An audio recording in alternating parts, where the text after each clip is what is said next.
Hello, नमस्कार। स्वागत है आप सभी का एक बार फिर से भूगोल की ऑनलाइन कक्षाओं में। उम्मीद है आप सभी स्वस्थ होंगे और नियमित रूप से आपको जो ऑनलाइन कक्षाएं उपलब्ध करवाई जा रही है उनका लाभ आप लोग ले रहे होंगे।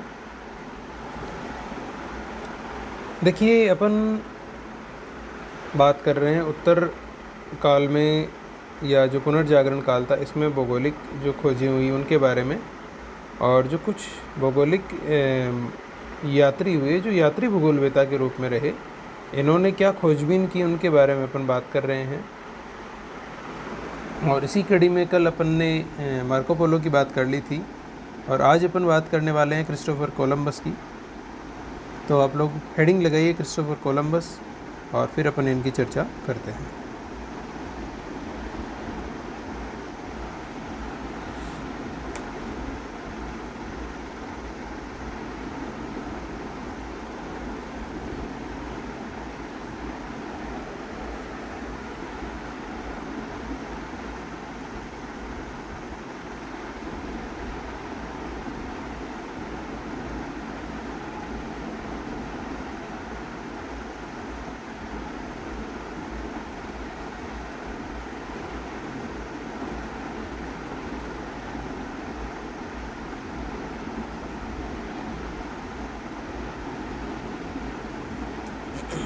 देखिए, कोलंबस की अगर अपन बात करें तो इनका जन्म है वो 1451 में हुआ और इनका जन्म हुआ था एक जुलाह परिवार में, और आर्थिक दृष्टि से ये काफ़ी निर्धन परिवार था। और ऐसी स्थिति में देखिए, अगर अपन बात करें तो कोलंबस बचपन से ही यात्राओं का शौकीन था। लेकिन अगर अपन इनके जीवन काल की इन यात्राओं की बात करें जिनमें इन्होंने खोजें की, तो इनकी पारिवारिक स्थिति इस प्रकार की नहीं थी कि ये स्वयं खोज करने या यात्राओं करने के लिए जा सकें। तो ये क्या है कि यात्राओं के तो शौकीन थे, लेकिन इनके पास जो आवश्यक संसाधन है वो नहीं थे। तो ऐसी स्थिति में इन्होंने स्वयं यात्राएं नहीं की और ये पहुँचे स्पेन की महारानी इजाबेला के पास, और इजाबेला से इन्होंने अपनी जो इच्छा है वो जाहिर की। इन्होंने बताया कि वो इस प्रकार से अपने देश के लिए कुछ करना चाहते हैं। तो इजाबेला ने इनको भारत की यात्रा करने के लिए सभी प्रकार की जो सुविधाएं और सहायता देने का वादा किया और इनको भारत की खोज के लिए या भारत की यात्रा के लिए भेजा, ताकि ये कुछ समुद्री मार्गों का पता लगा सकें, कुछ नया ये बता सकें। तो ऐसी स्थिति में 1492 में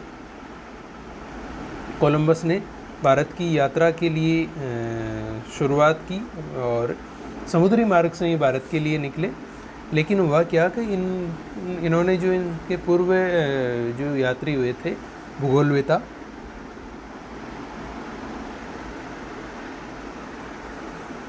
उनके द्वारा जो ज्ञान बताया गया था कि पृथ्वी गोल है और अपन एक बिंदु से अगर चक्कर लगा के आते हैं तो अपन वापस उसी स्थान पे पहुंच सकते हैं, तो उस बात को इन्होंने आधार माना और इन्होंने भारत आने के लिए पूर्व से आने की बजाय इन्होंने पश्चिम से होते हुए भारत आना ज़्यादा उचित समझा। तो इन्होंने पश्चिम से भारत आने के लिए सीधे मार्ग की कोशिश की और ये क्या किया कि ये रवाना हुए और 1493 में अनेक प्रकार की जो इनके मार्ग में बाधाएं आई उनको पार करते हुए ये अंध महासागर का जो कनारी तट है, कनारी द्वीप है, वहाँ पर ये पहुँच गए।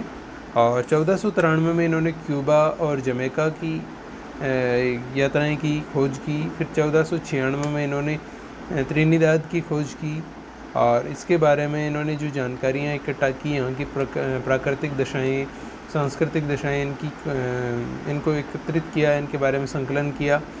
और 1502 में इन्होंने अपनी जीवन की अंतिम जो भौगोलिक यात्रा है वो की, जिसमें इन्होंने पश्चिमी द्वीप और पश्चिमी जो द्वीप समूह है उनकी इन्होंने खोज निकाला। तो इस प्रकार से अगर देखा जाए तो कोलंबस अपने से जो पहले के विद्वान और यात्री थे उन सब की अपेक्षा एक साहसी और महत्वपूर्ण खोजी यात्री साबित हुए और इनको अपने समय का एक सबसे महत्वपूर्ण भूगोलवेता है वो माना जाता है, जो एक यात्री भूगोलवेता थे।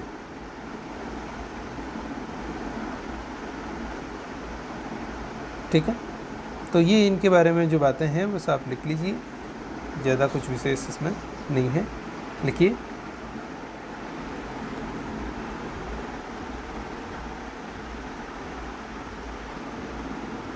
कोलंबस एक यात्री भूगोलवेता थे।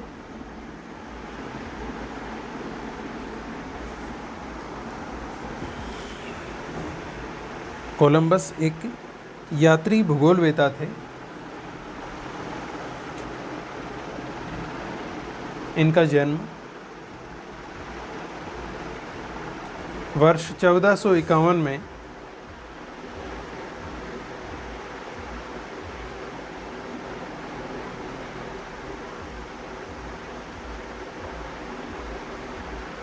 एक गरीब जुलाहा परिवार में हुआ। एक गरीब जुलाहा परिवार में हुआ।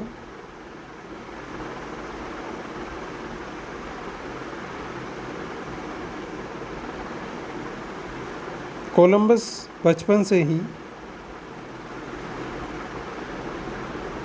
से ही यात्राओं के शौकीन थे।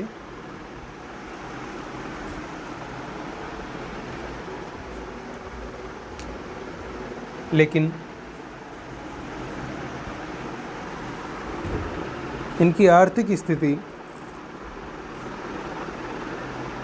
इतनी सुदृढ़ नहीं थी कि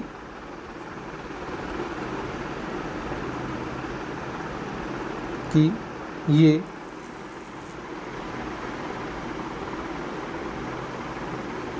अपनी इच्छा के अनुरूप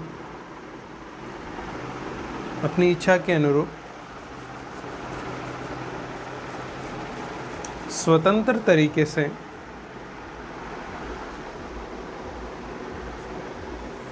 भौगोलिक यात्राएं कर सकें।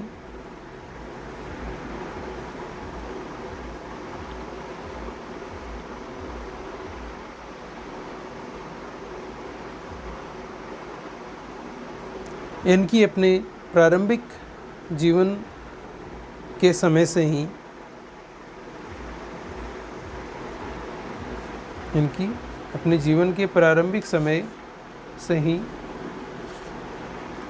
नए क्षेत्रों की यात्राएं करने को लेकर काफ़ी रुचि थी।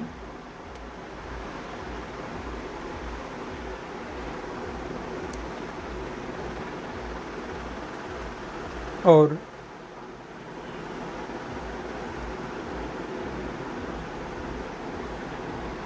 इसी के चलते जब इन्हें लगा कि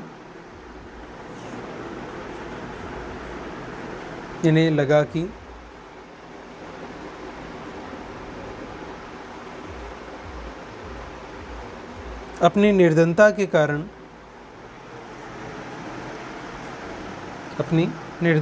कारण ये स्वतंत्र रूप से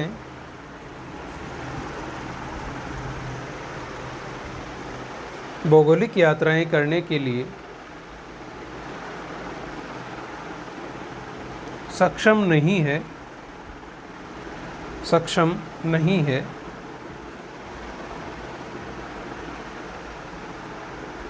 तो ऐसी स्थिति में इन्होंने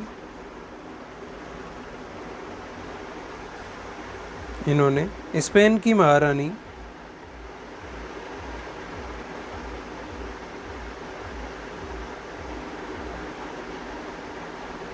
इजाबेला से मिलकर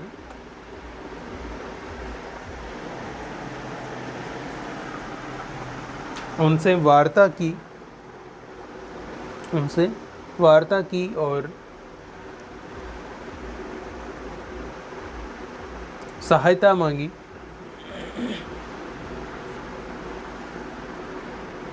और महारानी ने भी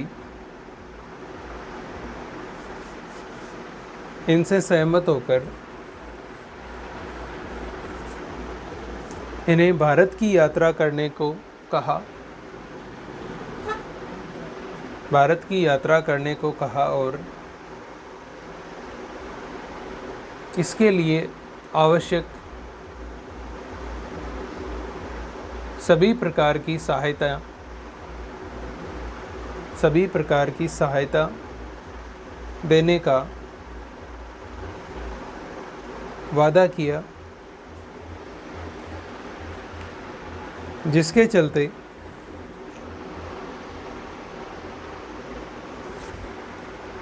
कोलंबस ने 1492 में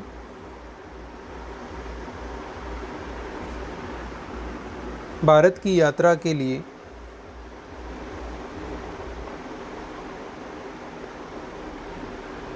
समुद्री मार्ग से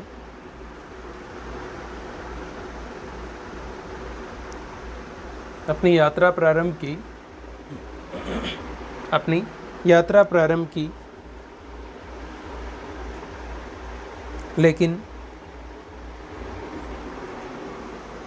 इनका मानना था कि पृथ्वी गोल है और यदि वे पूर्व की बजाय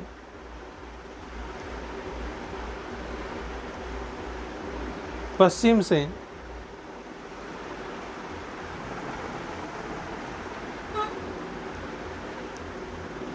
यात्रा करें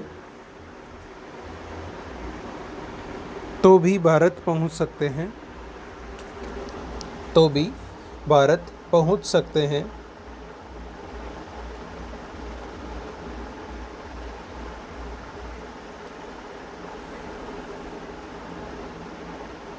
और इसी यात्रा के दौरान दिसंबर 1493 में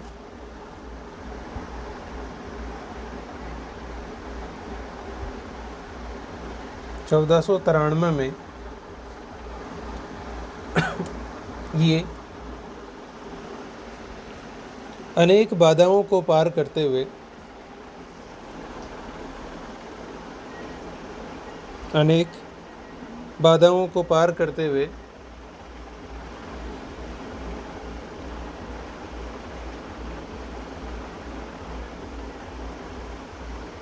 अटलांटिक महासागर के तट पर स्थित कनारी द्वीपों पर पहुंचे।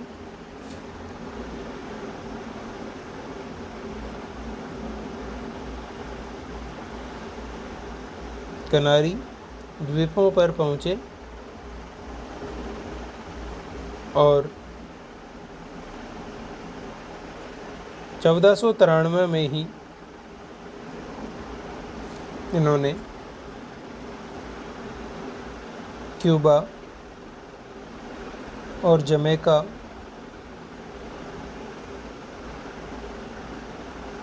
की यात्राएं पूर्ण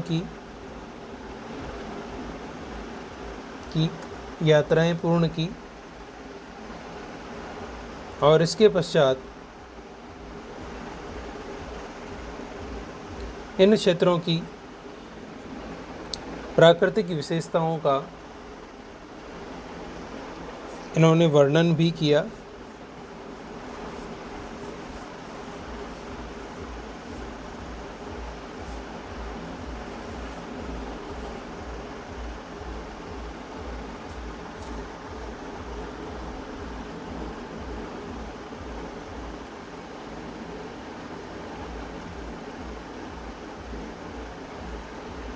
फिर इसके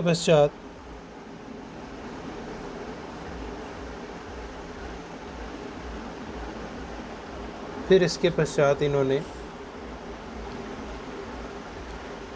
1496 में 1496 में ट्रिनिदाद की खोज की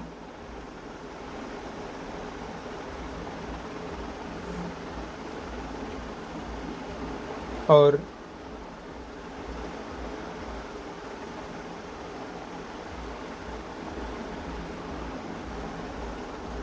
उसके पश्चात इन्होंने 1502 में पश्चिमी द्वीप समूह का पता लगाया। इस प्रकार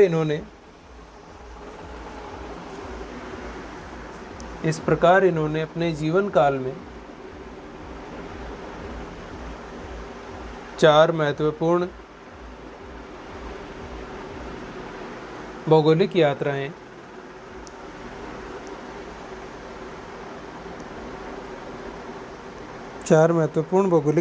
की और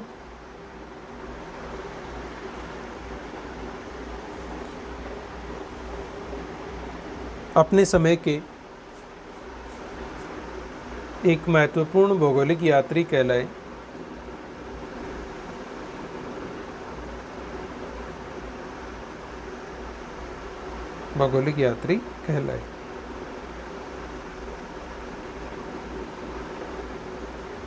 ठीक है, तो ये थे क्रिस्टोफर कोलंबस, जिन्होंने भूगोल में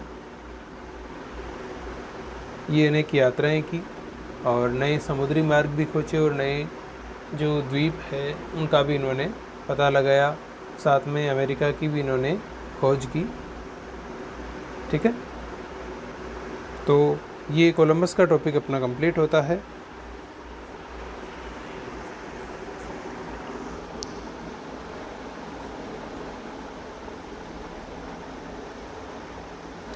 अब आगे अपन बात करते हैं अगले विद्वान यात्री की, और इनका नाम आप सबने सुना है,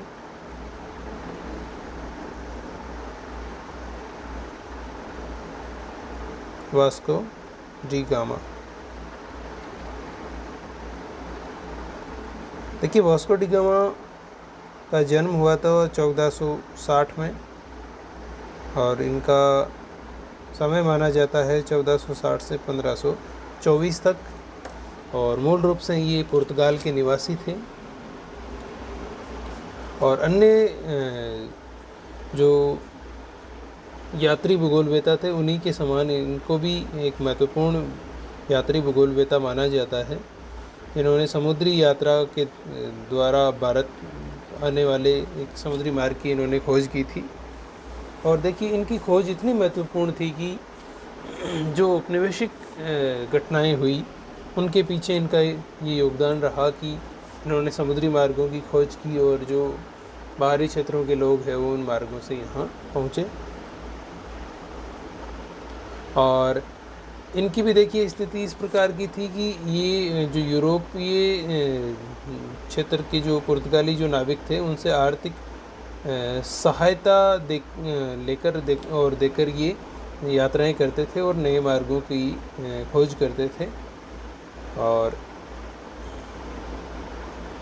इनको भारत की यात्रा करने के लिए वास्को डी गामा के जो तत्कालीन राजा थे उन्होंने हर संभव सहायता का वादा किया और इनको भारत भेजा ताकि ये नए मार्ग की समुद्री मार्ग की खोज कर सके और अपनी जो व्यापारिक गतिविधियां हैं, जो संपर्क है, वो ये भारत के साथ में बढ़ा सके। तो इसी के चलते वास्को डी गामा ने पुर्तगाल का जो टेगस बंदरगाह है यहाँ से 8 जुलाई 1497 को भारत के लिए समुद्री मार्ग खोजने के उद्देश्य से यात्रा प्रारंभ की। और 20 दिनों की यात्रा के बाद ये केप वर्ड द्वीप पर पहुँचे।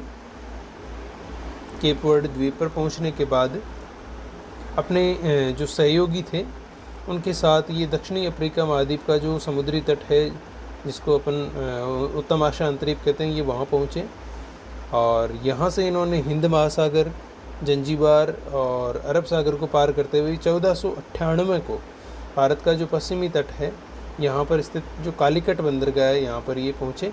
और इसी तट पर पहुँचने के कारण सर्वप्रथम पुर्तगालियों को भारत पहुँचने का जो श्रेय है वो प्राप्त होता है। ठीक है, और भारत में ये लगभग 3 महीने के आसपास रुके और वापस समुद्री मार्ग से ही ये 1499 में पुर्तगाल आ गए। अब देखिए इनकी जो यात्राएं रही, इनका प्रभाव अगर अपन देखें तो प्रभाव की बात ऐसी है कि इन्होंने यूरोप से भारत के लिए एक नए समुद्री मार्ग की खोज की, और इसी समुद्री मार्ग के द्वारा जो यूरोप की अनेक जातियां हैं, डच है, फ्रांसीसी है, पुर्तगाली है, और या अन्य ब्रिटिश जातियां हैं, ये भारत के साथ व्यापारिक संबंध स्थापित करने के लिए यहाँ आए और धीरे धीरे यहाँ पर उपनिवेशों की स्थापना भी की।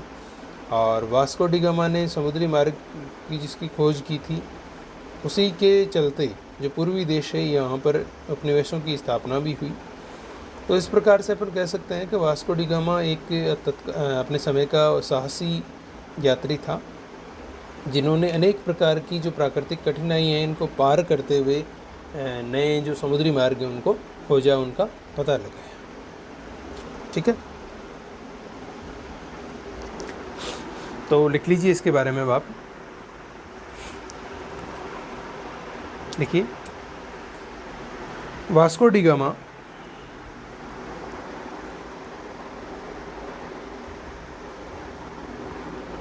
पुर्तगाल के निवासी थे। पुर्तगाल के निवासी थे और इनका जन्म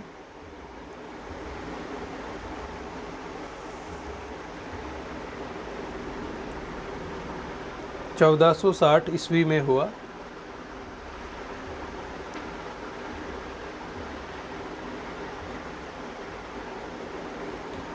वास्को डी गामा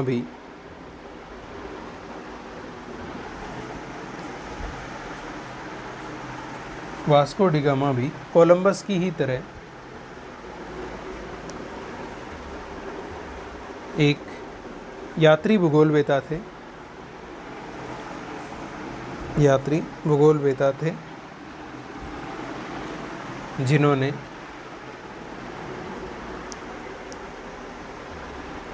पुर्तगाल के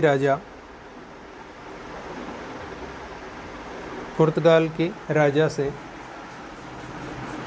सहायता प्राप्त करके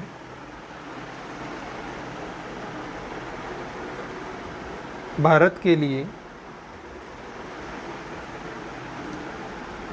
नए समुद्री मार्ग खोजने के उद्देश्य से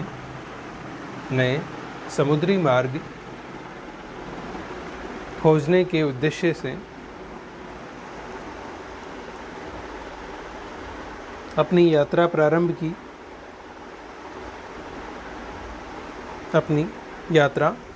की और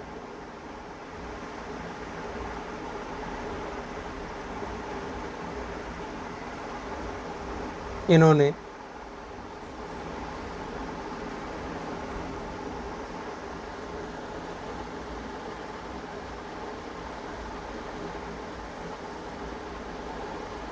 सर्वप्रथम यूरोप से भारत आने के लिए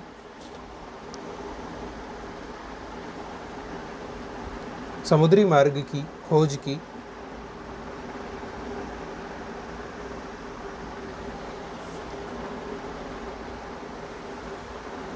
इन्होंने पुर्तगाल के टेगस बंदरगाह से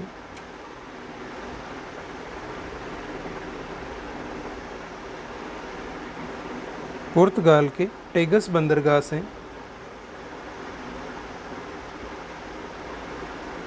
8 जुलाई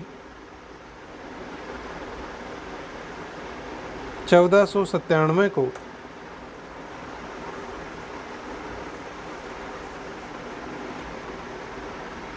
भारत के लिए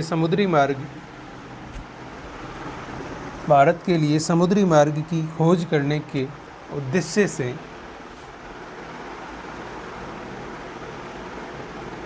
अपनी यात्रा का प्रारंभ किया और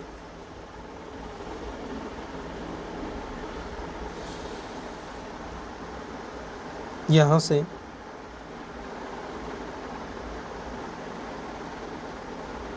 केपवर्ड द्वीप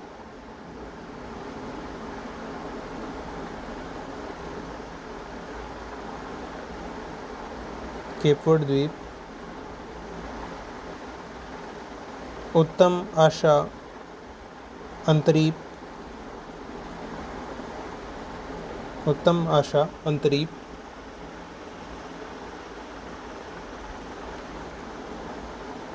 जंजीबार,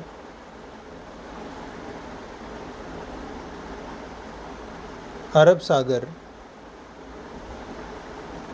अरब सागर से होते हुए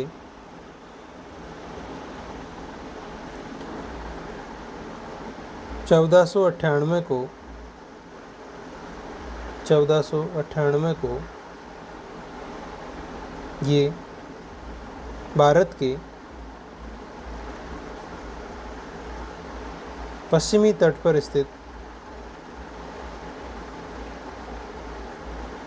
कालीकट बंदरगाह पर पहुंचे और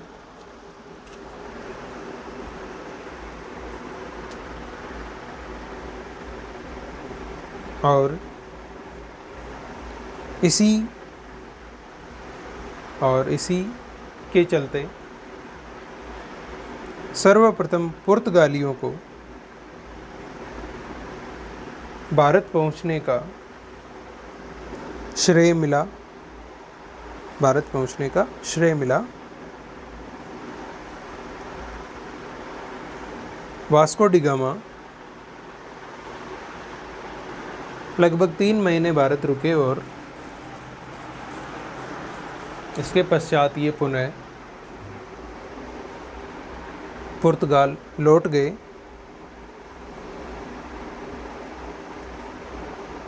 लेकिन ये पहले ऐसे यात्री थे जिन्होंने एक नाव के द्वारा समुद्री मार्ग से होते हुए यूरोप से भारत की यात्रा की और एक नए समुद्री मार्ग को खोज निकाला और इसी खोजे गए मार्ग से होते हुए या मार्ग के द्वारा यूरोप की अनेक जातियां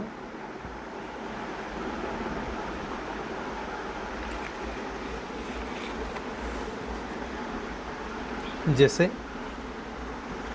डच, पुर्तगाली, फ्रांसीसी आदि भारत आए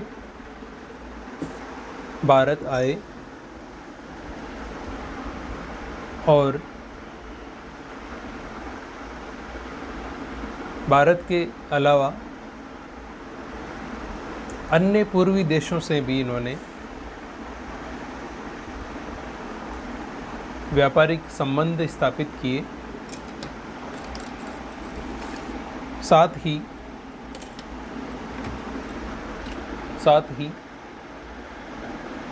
भारत सहित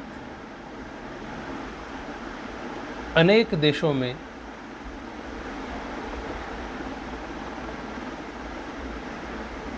उपनिवेशों की स्थापना की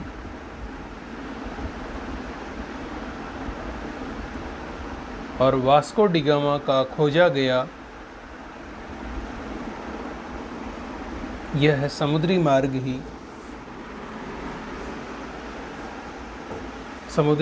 ही मुख्य रूप से इन उपनिवेशों की स्थापना का एक महत्वपूर्ण कारक बना।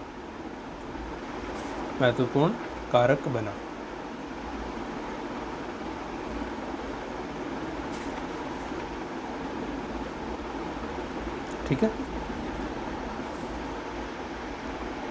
तो ये आपका वास्को डी गामा भी कंप्लीट। ठीक है,